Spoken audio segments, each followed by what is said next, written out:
Section playoff for these two squads. The football team is going to look and try and sack its opponent. Grab a comfy spot and watch this short show. Sports Night is next. Hello, everyone, and welcome to Sports Night. I'm Joe Young. I'm Howie Shapiro. And a short show, that's an understatement. We don't have a lot to bring at this point. We have very little remains of the fall season. Final two teams in action being football and volleyball. Well, swimming, I suppose, too, it still has. At this point now, they move into being individuals as they head into the postseason. But they've got a little time off before they get to that. But yeah, getting very near the end of the fall season. But we talk first about the football team. Cardinals finished the regular season at home with an extremely rare Thursday afternoon affair. Farmington Tigers came to town as the Cards' one non-conference opponent of the season. Last year, they faced each other in the finale, and it was a thriller that went to overtime. This year, wasn't quite as close. Farmington sets the tempo early. Their first play was a run for 23 yards. This is their third play. Jonah Osk hits Brock Wyant coming across the field. He turns on the Jets. Taylor Neal able to trip him up before he gets to the end zone, but it's a 49-yard gain, and Wyant finishes the drive with a 5-yard run to the left on the very next play, and he was just getting started. Next drive, Osk to Wyant on the screen. He gets some blocks, then does the rest with his speed. A 51-yard touchdown. He had 137 yards on offense and 2 touchdowns before leaving with an injury in the first half. Farmington's QB Jonah Osk had the next 2 scores. This 2-yard run put the Tigers up 27-0 midway through the second. Cardinals looking for an answer before the break. Amazing one-handed grab by Braden Waldron. It's a 29-yard gain. Cardinals' longest play of the day. Unfortunately, the Cardinals were killed by turnovers. This one is underthrown by Mohammed. Joe Seifert is there for the pick. The Tigers had 3 interceptions, added 4 fumble recoveries, and also blocked a punt. Cardinals do avoid the shutout. Another great catch by Waldron. This one around the defender. A 25-yard gain down to the 1-yard line late in the fourth quarter. Jeremy Adi will get his first rushing TD of the year. A nice little juke. And then into the paint. Cardinals lose 48-6. Obviously impressed by Farmington's team. They played really well on both sides of the ball. And I know when we spoke to their one of their head coaches, he said, we have athletes and we on both sides of the ball, we really do a good job of limiting, and they really did for the Cardinals. And the Cardinals obviously, unfortunately, have had a very tough season. Couldn't get a lot going offensively, but we've seen a lot of really good football teams this season. Unfortunately, the Cardinals have come out on the short end in each game. Well, if the Cardinals can come up with something just short of a miracle, they could see Farmington again. They could. The Cardinals, the number 8 seed in their section, but in Class 5A, because there are only 32 teams, so it's 5 wins to get a state championship. They crossed the first round. So Coon Rapids from Section 5 will play the number 1 seed from Section 3. That's Mounds View. And should they pull off a monumental upset, they would maybe have a chance at Farmington, who is a number 4 seed. They host Prior Lake. That's the difference between a 5-3 and a 4-4 club. Bottom half of that quarter, I guess, of the tournament, you have Stillwater hosting St. Michael Albertville, and Shakopee, the number 2 seed, is hosting Eastview. And Shakopee, although the number 2 seed, by QRF is ranked second in the state behind Maple Grove. Yeah, I don't know how they figure that out in terms of seeding.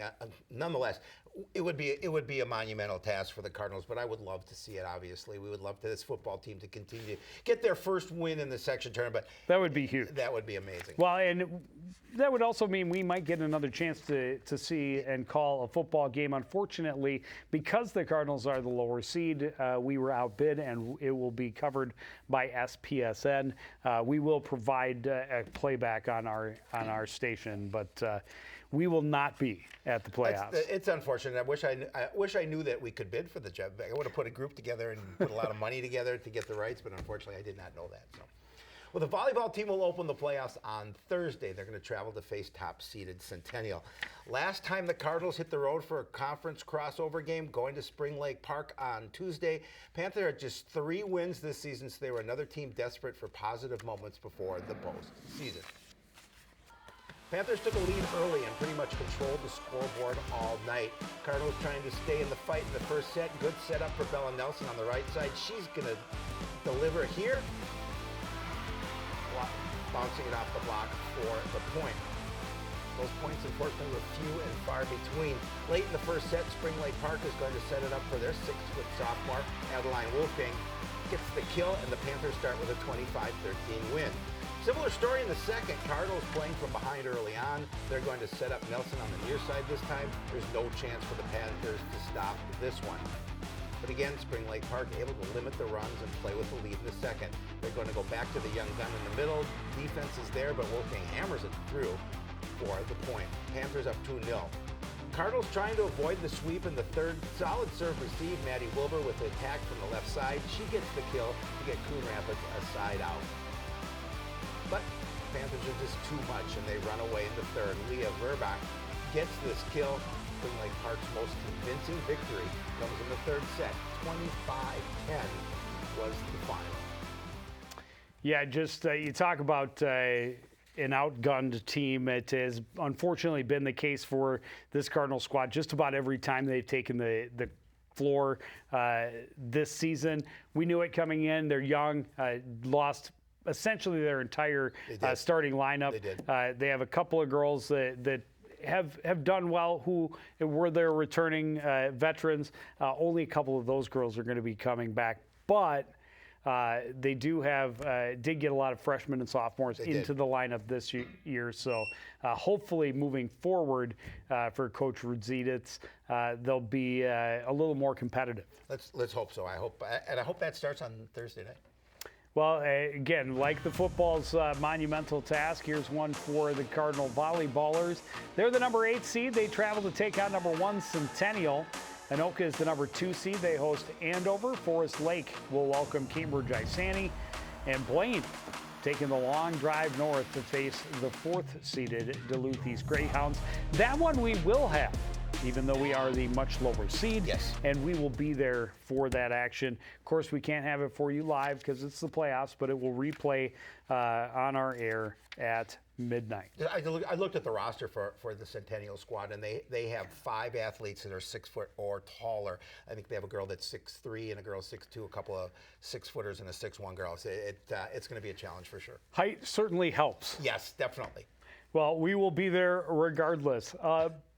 The swimming and diving team had the conference tri-meet last week. They're part of the Northwest Suburban Conference Tournament, and they did great. They get their first win of the season by beating Park Center. Park Center is actually the host of this event, so you would think they were maybe the highest of the 3. It's for the final 3 spots in the conference, but now the Cardinals getting the number 2 spot. Delilah Smith-Jeanette, not terribly surprising to see her get a first-place finish in diving. Another great score. She's been in those mid to high 180s the last half of the season, and that is a great place for her to be. Ellie Lewis had a second-place finish in the 200 freestyle, also in the 500 free. 8th grader Lily Moulton was second place in the 100 backstroke, third in the 200 IM. Emily Lovin was third place in the 100 butterfly, and Liz Hogarth was third in the 100 freestyle. Those girls now have a couple of weeks off because the swimming section tournament doesn't start until November the 7th. But this is when some of the most intense training comes, and Coach Ashley Radd is super excited about the way they performed in the tri-meet last week, and all season has been so positive, talking about how well everybody is improving and continuing to work and get faster, even if team scores have not reflected that. Cross-country team just had the JK 5K in the middle of the week. It wasn't a true event. It was used as a training time, and they're working on some very specific things. Section meet is this Thursday, and again, Lachlan Demmer has been so strong all year long. He's looking to make a return trip to the state tournament. which will be a week from Saturday. I know his sister Ruby would like to be there representing the Lady Cardinals as well, and both would like to have some of their teammates there with them if at all possible. Big meet, and we wish all of the Cardinals in action this week the best of luck. Yes. But that is going to do it for this very short show of Sports Night. We will have volleyball sections on Thursday evening. And then barring some upsets and an opportunity for us to do more playoffs for the fall, that will complete our fall schedule. And we will start with the girls hockey opener on Wednesday, November the 12th. But that is going to do it for this edition of Sports Night. I want to thank everybody out for joining us and continuing to support everything we do here at CTN. For the entire crew, including Paris Foster behind the camera, and my friend Howie Shapiro, I'm Joe Young, saying goodnight.